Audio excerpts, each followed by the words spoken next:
Assalamualaikum warahmatullahi wabarakatuh. Perkenalkan, nama saya Abudzar Akasyah Al-Ghifari. NIM saya 1111250230. Kali ini saya akan membahas apa sih nepotisme atau titip nama, baik dari pengertiannya, baik dari penyebabnya maupun dampaknya. Baik, pengertian nepotisme yaitu tindakan memberikan jabatan, proyek, atau kesempatan kepada keluarganya, teman dekatnya, ataupun orang yang dikenal, bukan berdasarkan kemampuan atau prestasi, melainkan karena kedekatan pribadi.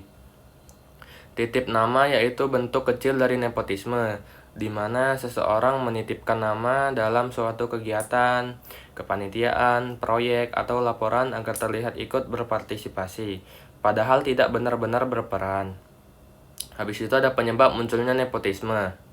Yang pertama adanya rendahnya integritas dan moralitas.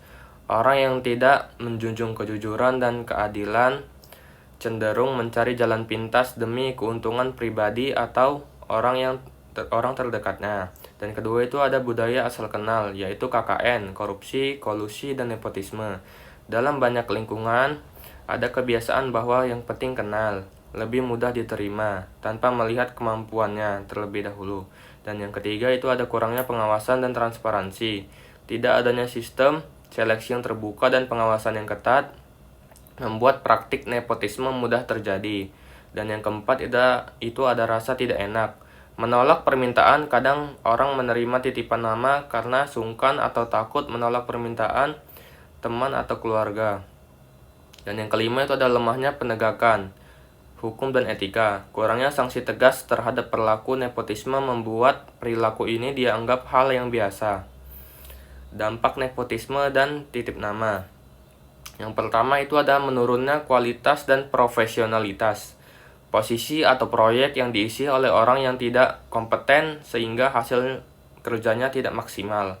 Yang kedua itu ada timbulnya ketidakadilan. Orang yang layak dan berprestasi bisa tersisih hanya karena tidak punya orang dalam. Yang ketiga itu ada rusaknya kepercayaan publik. Masyarakat menjadi tidak percaya pada lembaga, instansi, atau organisasi karena merasa sistemnya tidak adil. Dan yang keempat itu menghambat kemajuan dan inovasi. Karena yang dipilih bukan berdasarkan kemampuan, maka ide-ide baru sulit berkembang. Dan yang kelima itu menumbuhkan budaya tidak jujur. Orang yang jadi terbiasa berpikir bahwa jalan sukses adalah lewat koneksi, bukan dari kerja keras. Mulailah dari hal sederhana, yaitu jujur pada diri sendiri, disiplin terhadap waktu, dan bertanggung jawab atas setiap tindakan. Mencegah perilaku koruptif tidak selalu tentang menolak uang suap ataupun uang haram, tetapi juga tentang menolak untuk curang, menunda-nunda waktu, dan mengambil hak yang bukan milik kita. Setiap kali kamu memilih jujur, kamu sedang berkontribusi membangun bangsa yang bersih dan bermartabat. Jangan tunggu orang lain berubah, biarlah perubahan itu dimulai dari dirimu hari ini. Karena integritas bukan sekedar kata, tetapi kebiasaan yang dibangun setiap hari. Baik, itu saja yang saya bisa sampaikan. Mohon maaf apabila ada salah kata atau penyampaian kalimat saya yang kurang berkenan. Wassalamualaikum warahmatullahi wabarakatuh.